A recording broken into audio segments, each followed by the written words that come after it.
American bombers assemble at a secret aerodrome somewhere along the northern tip of Australia. The order of the day, attack. General Royce and General Scanlon in command. One by one, the huge ships take off.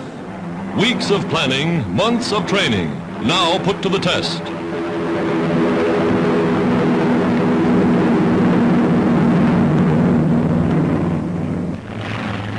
Fast pursuit planes roar down the strip and zoom aloft at incredible speed. These are the fighters of the air fleet. Daily they go up and daily they land. From the looks of the bullet holes, some of them have made contact with the enemy. Battle scars that show that American ships are built to take plenty of punishment.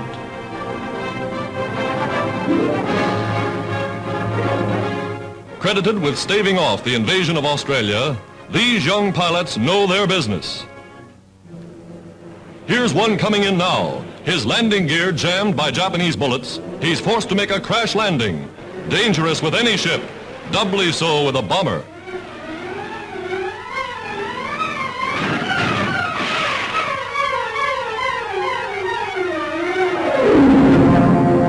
And he does a perfect job. All hands aboard safe and sound.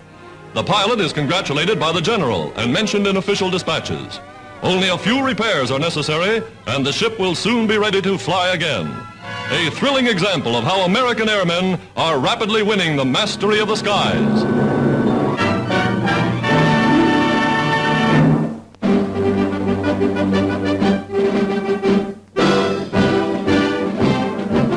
America honors Army nurses who served under fire in the Philippines. Heroines of Manila, of Bataan and Corregidor, their deeds have written an epic chapter in U.S. history. Mrs. Roosevelt looks on as 6 who came back received medals for valor. To student nurses, their courage is an inspiration.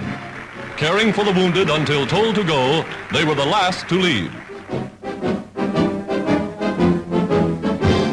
On the home front, women enlist for less glamorous, less hazardous, but equally important work in industry. Replacing men who are called to the colors, these girls are operating one of the nation's biggest lumber mills.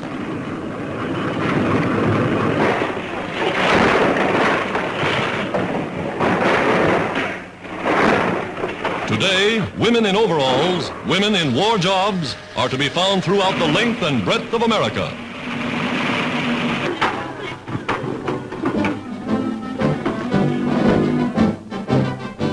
Even at Army proving grounds, the so-called weaker sex is doing a man-sized job. Testing tanks is just daily routine for this all-girl crew.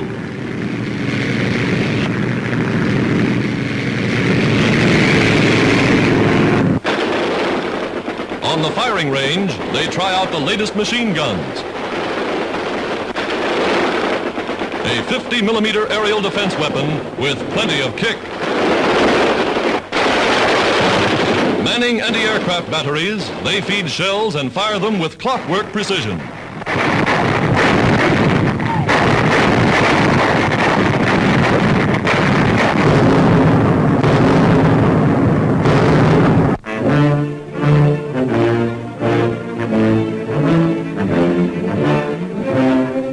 Arsenals of the steel makers, the heart of industrial America, providing the United Nations with the tools of war. Here in the giant furnaces of Chicago, of Detroit, Cleveland, Buffalo, Pittsburgh, America is producing more steel than the rest of the world combined. Now geared solely for the production of steel for war, the mills are rolling 24 hours a day, 7 days every week.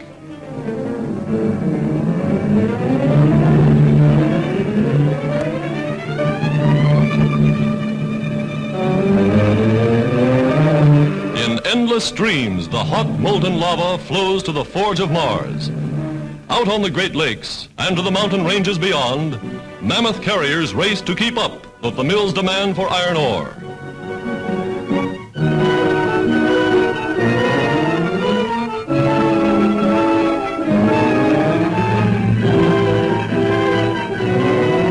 Here, in the largest open-pit iron mine in the world, the battle of transportation begins.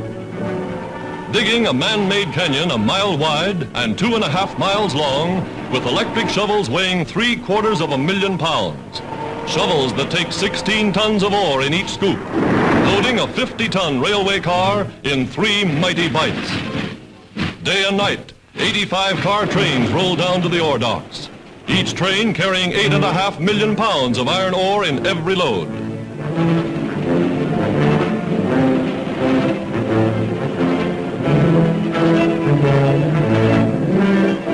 Below the massive trestle, ore bins yawning wide, the lake freighters await their cargoes.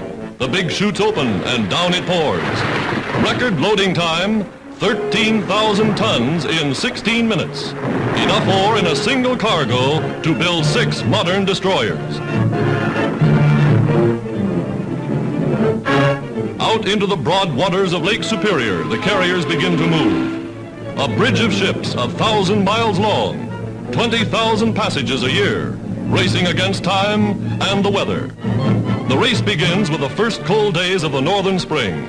For in 8 months, the freighters must haul enough ore to keep the steel mills working through the entire year. Through the peril of fog and snow and ice, across 90,000 square miles of landlocked water, the Great Lakes Fleet is winning the battle of transportation. Iron ships and iron men supplying the sinews of war to the arsenals of democracy, the mills of America's steel makers.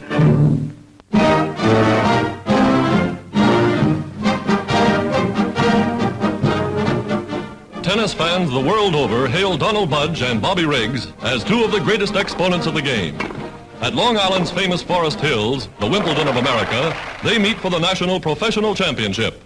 Budge serving, 26 years old, Don holds more titles than any man in tennis, and he's winning again. Europe remembers the Yankee redhead for his brilliant performances with the Davis Cup team.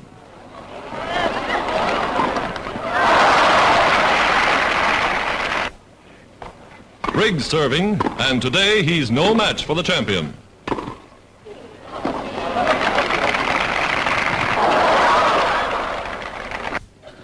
Budge now serving in the far court, and this time Riggs wins a point.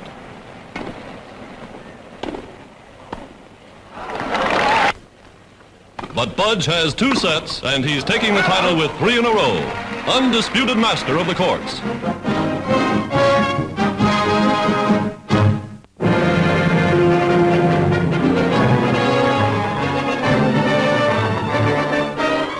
$70 tons of airplane. The U.S. Navy's new $2.5 million experimental flying boat, Mars, now ready for her maiden flight. Capable of flying the Atlantic and back without stopping for fuel, the mighty Mars is a forerunner of things to come.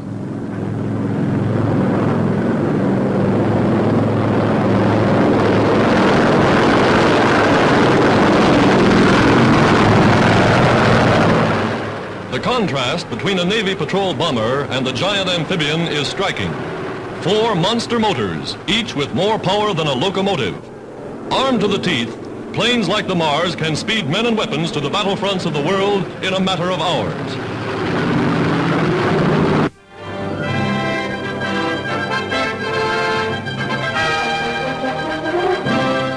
Canada's answer to Nazi U-boat sinkings. First films of the Dominion's fast new fleet of submarine chasers in action. Picking up a convoy, they test their new anti-submarine gun.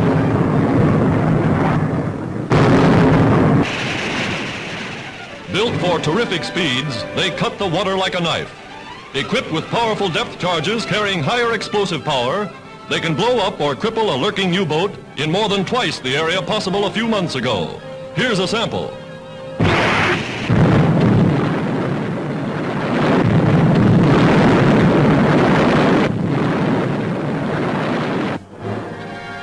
And in 30 seconds, another's ready to go over the side.